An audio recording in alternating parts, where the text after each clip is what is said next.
یہ توحید ہی وہ چیز ہے جس کے لیے پیارے پیغمبر صلی اللہ علیہ وسلم نے طائف کی گلیوں میں پتھر کھائے. یہ توحید ہی وہ چیز ہے جس کے لیے پیارے پیغمبر صلی اللہ علیہ وسلم اکاس کے میلے میں بے ہوش کر دیے گئے. یہ توحید ہی وہ چیز تھی جس کے لیے پیارے نبی صلی اللہ علیہ وسلم نماز پڑھ رہے ہیں اور آپ سجدے کی حالت میں ہے, آپ کے پیٹھ پر لا کر کے اونٹ کا اوجھڑی ڈال دیا گیا ہے. یہ توحید ہی وہ چیز ہے جس کے لیے صحابہ کرام رضوان اللہ علیہم اجمعین کو اور صحابہ کرام کو 3 سال کے لیے بائیکاٹ کر دیا گیا. یہ واقعہ آپ نے سنا ہے؟ صحابہ کرام کو اور نبی صلی اللہ علیہ وسلم کو 3 سال کے لیے مکہ سے بائیکاٹ کر دیا گیا تھا.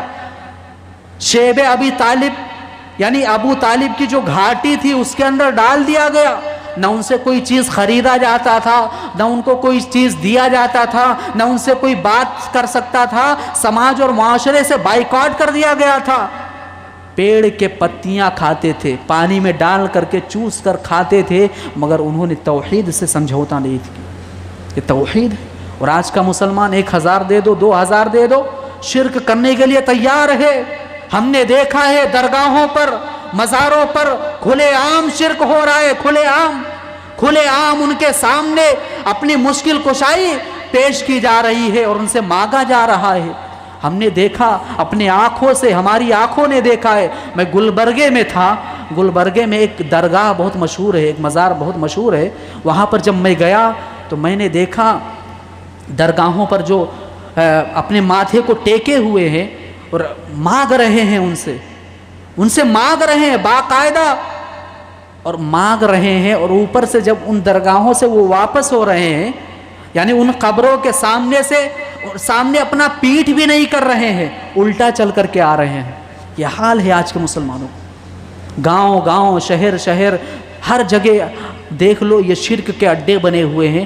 کون سے مسلمان ہیں میرے بھائی؟ ہم کون سے مسلمان ہیں؟ کوئی دلیل تو لاؤ, پیش کرو. کہاں لکھا ہے کہ اللہ تک پہنچنے کے لیے کسی اور کی ضرورت پڑتی؟ حضرت ابو بکر دعا کر رہے ہیں, اللہم انی ظلمت نفسی ظلما کثیرا ولا یغفر الذنوب الا انت. کیا دعا کر رہے ہیں؟ ہر نماز میں ہم پڑھتے ہیں یہ دعا. آخری جب سلام پھیرنا ہوتا ہے تو وہاں پر بیٹھنے کے بعد ہم یہ دعا پڑھتے ہیں. کیا دعا حضرت ابو بکر صدیق رضی اللہ تعالیٰ عنہ کیا دعا کر رہے ہیں؟ اے اللہ مجھے بخش دے, اللہم انی ظلمت نفسی, اے اللہ میں نے اپنے نفس کے اوپر ظلم کیا, اور ظلم ہی نہیں ظلما کثیرا, بہت زیادہ ظلم کیا. ولا یغفر الذنوب الا انت, اے اللہ تو اپنے پاس سے بخش دے, اپنے پاس سے بخش دے. یہ بھی نہیں کہا کہ اے اللہ میرے نمازوں کے صدقے, میرے نمازوں کے لیے بخش دے, میرے روزوں کے صدقے, میرے رسول کے صدقے میں مجھے بخش دے. نہیں. اور آج ایک مسلمان کھلے عام فلا بابا, فلا یہ, فلا غوث اعظم, فلا نہیں. میرے بھائی سب اللہ کے در کے فقیر ہیں. غوث اعظم جن کو تم کہتے ہو, غوث اعظم اللہ کے علاوہ کوئی نہیں ہے. جن کا نام تم عبد القادر جیلانی لیتے ہو, یہ بھی اللہ کے در کے فقیر تھے. معین الدین چشتی جن کے سامنے تم جا کر کے جن کا نام لے کر کے مانگتے ہو, یہ بھی اللہ کے در کے فقیر تھے. نظام الدین اولیاء جن کے آگے تم اپنا سر جھکاتے ہو, جو قبر میں لیٹے ہوئے ہیں, وہ بھی اللہ کے در کے فقیر تھے, وہ بھی اللہ کے محتاج تھے. اللہ رب العالمین نے کہا قرآن مجید کے اندر, ایک آخری بات بیان کر کے اپنی بات کو ختم کرتا ہوں, والذین تدعون من دونہ ما یملکون من قطمیر. شرک کا خاتمہ کر دیا اللہ نے. کہا کہ والذین تدعون من دونہ ما یملکون من قطمیر, اللہ کے علاوہ تم جن لوگوں کو پکارتے ہو, کھجور کے اندر ایک بیج ہوتا ہے, اس بیج کے اوپر ایک چھلکا لگا ہوتا ہے, وائٹ چھلکا, اس چھلکے کے بھی مالک نہیں ہے. کھجور کے اندر جو بیج ہوتا ہے, بیج کے اوپر ایک چھلکا لگا ہوتا ہے, اس چھلکے کے بھی مالک نہیں ہیں یہ. جن لوگوں کو تم اللہ کے علاوہ پکارتے ہو, پھر کیا ہے؟ کچھ نہیں دے سکتے. اللہ کو پکارو, اللہ کے در کے بھکاری بن جاؤ, اللہ کے در پر آ جاؤ. اللہ کے علاوہ ایک مسلمان کا کام یہ ہونا چاہیے کہ وہ کسی اور کے در پہ اپنے سر کو نہ جھکائے. توحید کی اہمیت کو سمجھو میرے بھائی, شرک سے بچو. رب تعالیٰ سے دعا کرتا ہوں کہ بار الہ ہم تمام لوگوں کو توحید والا بنا دے. یا الہ العالمین ہماری زندگیوں کے اندر جو توحید کے اندر جو ملاوٹ ہے اس ملاوٹ کو دور کر دے، ہمیں شرک سے دور کر دے۔ اے الہ العالمین جب تک زندہ رکھ، ایمان اور اسلام پر رکھ، جب ہمارا خاتمہ ہو ایمان پر ہو، اسلام پر ہو۔ آمین ثم آمین، وآخر دعوانا ان الحمدللہ رب العالمین۔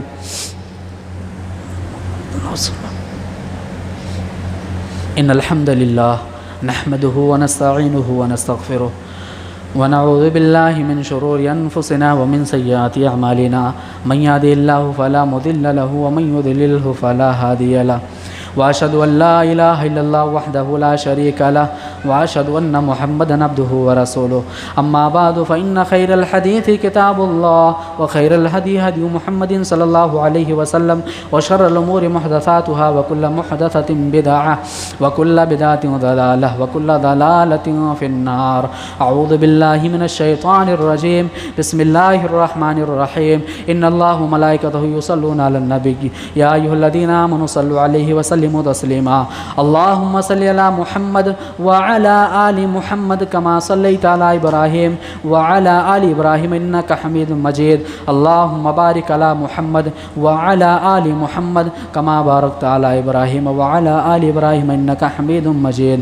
عباد اللہ یرحمکم اللہ، ان اللہ یامر بالعدل والاحسان وایتاء ذی القربى وینہی عن الفحشاء والمنکر والبغی یعظکم لعلکم تذکرون، ولذکر اللہ اکبر واللہ یعلم ما تصنعون۔